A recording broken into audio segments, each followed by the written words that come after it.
இங்க நம்ம ஹீரோ 23 வயசுல லவ் பண்ணி வீட்டை விட்டு ஓடி வந்து கல்யாணம் பண்றான். இதனால இவங்க 2 பேரும் வேலைக்கு போய் தனியா தான் வாழ்றாங்க. கொஞ்ச மாசத்துல அவனோட ஒய்ஃப் கன்சீவ் ஆகுறா. இவனும் இந்த வயசுல அப்பாவாக வேண்டாம்னு அதை கலைக்க சொல்றான். அவ முடியாதுன்னு சொன்னதால இவன் அவன் மேல கோவத்திலே தான் இருக்கான். அவ மாசமா இருக்கிறப்ப கூட அவளை கொஞ்சம் கூட கேர் பண்றதே இல்ல. இவனோட ஷூ கட்டிலு கடியில இருக்கிறத பார்த்துட்டு அவளை விட்டு எடுக்க சொல்றான். அவன் நேர மாசத்தோட கஷ்டப்பட்டு குனிஞ்சு எடுக்கிறா. அப்புறம் இவன் ஆபீஸ்க்கு கிளம்புனதும் டிஃபன் கொண்டு வர சொல்ல அவளோ 2 நிமிஷத்துல கொண்டு வரேன்னு சொல்றா. உடனே இவன் கோவப்பட்டு நீ மாறிட்ட, எதையுமே சரியா பண்ண மாட்டுக்க, எனக்கு டைம் ஆயிடுச்சு, சாப்பாடு வேணான்னு சொல்லிட்டு கிளம்பிடுறான். இவ இதை கேட்டு ரொம்ப ஃபீல் பண்றா. அன்னைக்கு ஈவினிங் இவன் வேலை முடிஞ்சு வர்றப்போ வீடு பூட்டி இருக்கு. ரொம்ப நேரம் கழிச்சுதான் அவ வர்றா. இவன் அவளை திட்டிட்டு எங்க போனன்னு கேட்க அவளோ இன்னைக்கு செக்அப், அதான் ஹாஸ்பிட்டலுக்கு போனேன்னு சொல்றா. இவன் அதை பத்தி கேட்காம அவளை திட்டிக்கிட்டே வீட்டுக்குள்ள போறான். அப்புறம் அவ இவனுக்காக சாப்பாடு செஞ்சு கொண்டு வர்றா. இவன் நீயும் சாப்பிடுன்னு சொல்லி ஊட்டி விட பாக்க இவ வேணா வாந்தி வரும்னு சொல்றா. இவன் அதை கேட்காம அவளுக்கு ஊட்டி விட பாக்க அவ அவன் மேலேயே வாந்தி எடுத்துடுறா. அதுக்கு கூட அவளை திட்டிட்டே அதை கிளீன் பண்ண போறான். இவளோ கஷ்டப்பட்டு அந்த இடத்த கிளீன் பண்றா.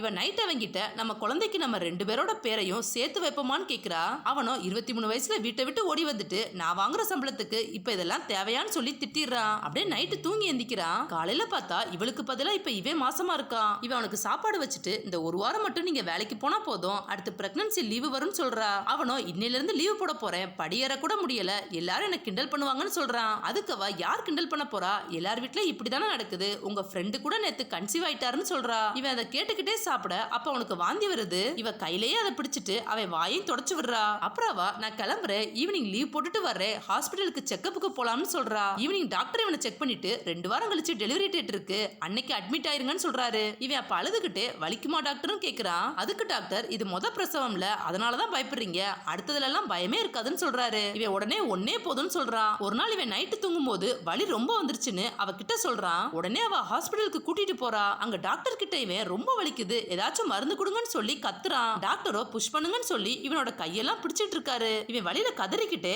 கத்திக்கிட்டே எழுந்திருக்கிறான். பார்த்தா இவ்வளவு நேரம் நடந்ததெல்லாம் இவன் கனவுதான். இப்பதான் இவனுக்கு பிரெக்னண்டா இருக்கிறது எவ்வளவு கஷ்டம்னு புரியுது. இவன் பண்ணதெல்லாம் நினைச்சு பாக்குறான். இவன் கன்சீவா இருக்கிறப்போ அவ இவனை அவ்வளவு கேர் பண்ணி பாத்துருக்கா. இவன் பண்ண தப்ப நினைச்சு ஃபீல் பண்ணிட்டே எழுந்து கிச்சனுக்கு போறான். அங்க அவ காய்கறி வெட்டிட்டு இருக்கா. இவன் அவ கிட்ட இருந்து கத்திய வாங்கிட்டு இவனே காய்கறி வெட்டுறான். அப்ப அவகிட்ட நம்ம குழந்தைக்கு நம்ம 2 பேர் பேரையும் சேர்த்து வைக்கலாம், நீ ரெஸ்டட்னு சொல்றான். இவ ஷாக் ஆகி அவனை சந்தோஷமா பாக்குறா.